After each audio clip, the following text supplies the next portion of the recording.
Hello friends, ಇವತ್ತು ನಾವು ರವೆ ಹಾಕಿ ಊತಪ್ಪ ಮಾಡೋದು ನೋಡ್ಕೊಳ್ಳೋಣ. ನಾರ್ಮಲಾಗಿ ದೋಸೆ ಮಾಡ್ತಿರ್ತೀವಲ್ವ, ಆದರೆ ರವೆನಲ್ಲಿ ಊತಪ್ಪಂ ಒಂದ್ಸಲ ಟ್ರೈ ಮಾಡಿ ನೋಡಿ, ತುಂಬ ಚೆನ್ನಾಗಿರುತ್ತೆ. ಒಂದು ಬೌಲಲ್ಲಿ 1 ಕಪ್ಪಷ್ಟು ಸಣ್ಣ ರವೆ ಅಂದರೆ ಬಾಂಬೆ ರವೆನ ಹಾಕ್ಕೊಳ್ತಾ ಇದ್ದೀನಿ. ನಂತರ ಅದೇ ಕಪ್ಪಲ್ಲೇ 1 ಕಪ್ಪಷ್ಟು ಗಟ್ಟಿ ಮೊಸರನ್ನು ಹಾಕ್ತಾ ಇದ್ದೀನಿ. ಸೇಮ್ ಮೆಜರ್ಮೆಂಟಲ್ಲೇ ಸೇರಿಸ್ಕೊಳ್ಳಿ. ನಂತರ ದೋಸೆಗೆ ಎಷ್ಟು ಬೇಕೋ ಅಷ್ಟು ಮಾತ್ರ ಉಪ್ಪನ್ನು ಸೇರಿಸ್ಕೊಳ್ತೀನಿ. ನಂತರ 1/4 ಟೀ ಸ್ಪೂನಷ್ಟು ಬೇಕಿಂಗ್ ಪೌಡರ್ ಹಾಕ್ತಾ ಇದ್ದೀನಿ. ಬೇಕಿಂಗ್ ಪೌಡರ್ ಬೇಡ ಅಂದರೆ ಈನೋ 1 ಸ್ಪೂನಷ್ಟು ಹಾಕ್ಕೊಳ್ಬೋದು, ಅಥವಾ ಬೇಕಿಂಗ್ ಸೋಡಾ ಬೇಕು ಅಂದರೂ ಹಾಕ್ಕೊಳ್ಬೋದು, ಅಂದರೆ ಅಡುಗೆ ಸೋಡಾ. ಹಾಗೆ ಅದೇ ಕಪ್ಪಲ್ಲೇ 1 ಕಪ್ಪಷ್ಟು ನೀರನ್ನು ಹಾಕ್ತಾ ಇದ್ದೀನಿ. ಈಗ ಇಷ್ಟು ನೀರು ಹಾಕ್ಕೊಂಡ್ರೆ ಸಾಕು. ಬೇಕು ಅಂದರೆ ಹಸಿಟ್ಟು ಗಟ್ಟಿ ಆಯಿತು ಅಂದರೆ ನೀರನ್ನು ಮತ್ತೆ ಹಾಕ್ಕೊಳ್ಬೋದು. ಈಗ ನೋಡಿ, ನೀಟಾಗಿ ಯಾವುದೇ ರೀತಿ ಉಂಡೆ ಕಟ್ಟಬಾರ್ದು, ಆ ರೀತಿ ಮಿಕ್ಸ್ ಮಾಡ್ಕೊಳ್ಳಿ. ನಾರ್ಮಲಾಗಿ ನಾವು ಅಕ್ಕಿ ಹಾಕ್ಬಿಟ್ಟು ದೋಸೆ ಮಾಡ್ತಾ ಇರ್ತೀವಿ, ಆದರೆ ರವೆನಲ್ಲಿ ಒಂದು ಸಲ ಟ್ರೈ ಮಾಡಿ ನೋಡಿ ಫ್ರೆಂಡ್ಸ್.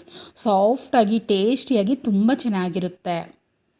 ಈ ರೀತಿ ಮಿಕ್ಸ್ ಮಾಡಿದ್ದೀನಿ. ಈಗ ಒಂದು ಪ್ಲೇಟನ್ನು ಮುಚ್ಚಿಟ್ಟು 15-20 ನಿಮಿಷ ನೆನೆಸಿಟ್ಕೊಳ್ಳೋಣ. ಅಷ್ಟರಲ್ಲಿ ನಾನು 1 ಈರುಳ್ಳಿ ಮತ್ತು 1 ಕ್ಯಾಪ್ಸಿಕಮ್, 2 ಹಸಿಮೆಣಸಿನ್ಕಾಯಿ, ಸ್ವಲ್ಪ ಕೊತ್ತಂಬರಿ ಸೊಪ್ಪು, ಒಂದೇ ಒಂದು ಟೊಮೊಟೊನ ಬೀಜ ತೆಗೆದುಬಿಟ್ಟು ಕಟ್ ಮಾಡಿ ಇಟ್ಕೊಂಡಿದ್ದೀನಿ. ಹಾಗೆ ಅರ್ಧ ಇಂಚಷ್ಟು ಶುಂಠಿನೂ ತೊಗೊಂಡಿದ್ದೀನಿ. ನಾವು ಟೊಮೊಟೊನಲ್ಲಿರೋ ಬೀಜ ಹಾಕಿದ್ರೆ ದೋಸೆ ತುಂಬ ಮೆತ್ತಗಾಗೋಗುತ್ತೆ, ಅದರಿಂದ ತೆಗೆದುಬಿಟ್ಟು ಈ ರೀತಿ ನೀಟಾಗಿ ಮಿಕ್ಸ್ ಮಾಡಿ ಇಟ್ಕೊಳ್ಳಿ. ಇದನ್ನು ನಾವು ದೋಸೆ ಮೇಲೆ ಹಾಕೋದಕ್ಕೆ ರೆಡಿ ಮಾಡ್ತಾ ಇದ್ದೀವಿ. ಓಕೆ, ಇದನ್ನು ಸೈಡಲ್ಲಿಟ್ಟು ಈಗ ಚಟ್ನಿ ಮಾಡ್ಕೊಳ್ಳೋಣ. ಒಂದು ಮಿಕ್ಸಿ ಜಾರಲ್ಲಿ ಅರ್ಧ ಕಪ್ಪಷ್ಟು ಕಾಯಿ ತುರಿ ಹಾಕ್ತಿದ್ದೀನಿ. ಹಾಗೆಯೇ ಒಂದು 3 ಸ್ಪೂನಷ್ಟು ಹುರುಗಡ್ಲೆನ ಸೇರಿಸ್ಕೊಳ್ತಾ ಇದ್ದೀನಿ, ಅಥವಾ ಫ್ರೈ ಮಾಡಿಟ್ಟಿರೋ ಅಂಥ ಕಡಲೆ ಬೀಜ ಬೇಕು ಅಂದರೂ ಹಾಕ್ಕೊಳ್ಬೋದು. 2 ಹಸಿಮೆಣಸಿನ್ಕಾಯಿ ಮತ್ತು ಅರ್ಧ ಇಂಚಷ್ಟು ಶುಂಠಿ, ಹಾಗೆ ಚಟ್ನಿಗೆ ಎಷ್ಟು ಬೇಕೋ ಅಷ್ಟು ಮಾತ್ರ ಉಪ್ಪನ್ನು ಹಾಕ್ತಾ ಇದ್ದೀನಿ. ಇದರಲ್ಲಿ ಸ್ವಲ್ಪ ನೀರು ಹಾಕಿ ತರ್ತರಿಯಾಗಿ ರುಬ್ಕೊಳ್ಳೋಣ. ನೋಡಿ, ಈ ರೀತಿ ರುಬ್ಕೊಂಡಿದ್ದೀನಲ್ವ, ಒಂದು ಬೌಲಲ್ಲಿ ಟ್ರಾನ್ಸ್ಫರ್ ಮಾಡ್ಕೊಳ್ಳೋಣ. ಇದಕ್ಕೆ ನಾನು ಒಗ್ಗರಣೆನೂ ಹಾಕ್ತಾ ಇಲ್ಲ, ನೀವು ಬೇಕು ಅಂದರೆ ಹಾಕ್ಕೊಳ್ಳಿ. ಇದನ್ನು ಪಕ್ಕದಲ್ಲಿಟ್ಟು ಈಗ ಹಸಿಟ್ಟು ರೆಡಿ ಇದೆಯಾ ಅಂತ ನೋಡ್ತಾ ಇದ್ದೀನಿ. ನೋಡಿದ್ರಲ್ಲ ಎಷ್ಟು ಚೆನ್ನಾಗಿ ಉಬ್ಬಿ ಬಂದಿದೆ ಅಲ್ವಾ. ನಾವು ಬೇಕಿಂಗ್ ಪೌಡರ್ ಹಾಕಿರೋದ್ರಿಂದ ಹಸಿಟ್ಟು ಸಾಫ್ಟಾಗಿ ಆಗಿದೆ. ಬೇಕು ಅಂದರೆ ನೀರನ್ನು ಹಾಕ್ಕೊಳ್ಳಿ. ಕರೆಕ್ಟಾಗಿದೆ ಕನ್ಸಿಸ್ಟೆನ್ಸಿ ಅಂದರೆ ನೀರು ಹಾಕಬೇಡಿ.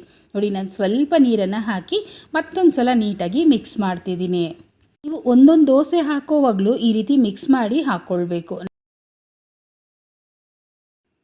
ನಂತರ ಈಗ ನಾನು ಒಂದು ಪ್ಯಾನ್ ಬಿಸಿ ಮಾಡಿ ಸ್ವಲ್ಪ ಎಣ್ಣೆ ಹಾಕಿ ಒಂದು ಟಿಶ್ಯೂ ಪೇಪರಲ್ಲಿ ಕ್ಲೀನ್ ಮಾಡ್ತಾ ಇದ್ದೀನಿ. ನೀವು ದೋಸೆ ತವ ಮೇಲೆ ಹಾಕ್ಕೊಳ್ಳೋಂಗಿದ್ರು ಹಾಕ್ಕೊಳ್ಬೋದು. ನಂತರ ಈಗ ನೋಡಿ, ಒಂದೊಂದು ಸಲ ದೋಸೆ ಹಾಕೋವಾಗೂ ಈ ರೀತಿ ಮಿಕ್ಸ್ ಮಾಡಿ ಎಷ್ಟು ಹಸಿಟ್ಟು ಬೇಕೋ ಅಷ್ಟನ್ನು ತಗೊಂಡು ಸ್ವಲ್ಪ ನಿಧಾನಕ್ಕೆ ಹಾಕ್ಕೊಳ್ಳಿ.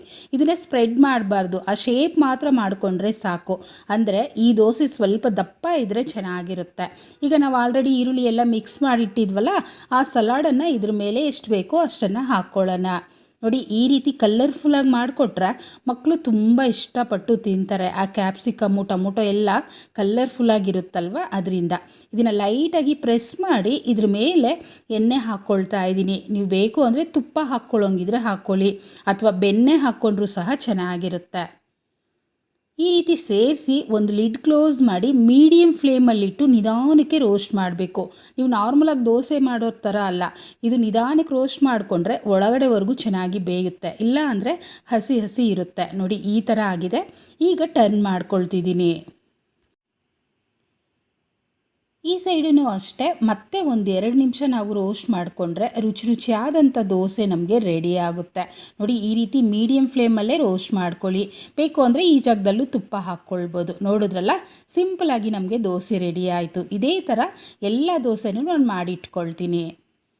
ಈ ರೀತಿ ಚಟ್ನಿ ಜೊತೆ ಸರ್ವ್ ಮಾಡ್ಕೊಂಡಿದ್ದೀನಿ. ಇಷ್ಟ ಆಯಿತಾ ಫ್ರೆಂಡ್ಸ್? ಹಾಗಿದ್ರೆ ಇವತ್ತೇ ಟ್ರೈ ಮಾಡಿ ನೋಡಿ. ಹೇಗೆ ಬಂತು ಕಮೆಂಟ್ ಮಾಡಿ, ಮತ್ತು ಲೈಕ್ ಮಾಡಿ, ಶೇರ್ ಮಾಡಿ. ನಂತರ ಚಾನೆಲ್ನ ಸಬ್ಸ್ಕ್ರೈಬ್ ಮಾಡಲಿಲ್ಲ ಅಂದರೆ ಸಬ್ಸ್ಕ್ರೈಬ್ ಮಾಡ್ಕೊಳ್ಳಿ. Thank you.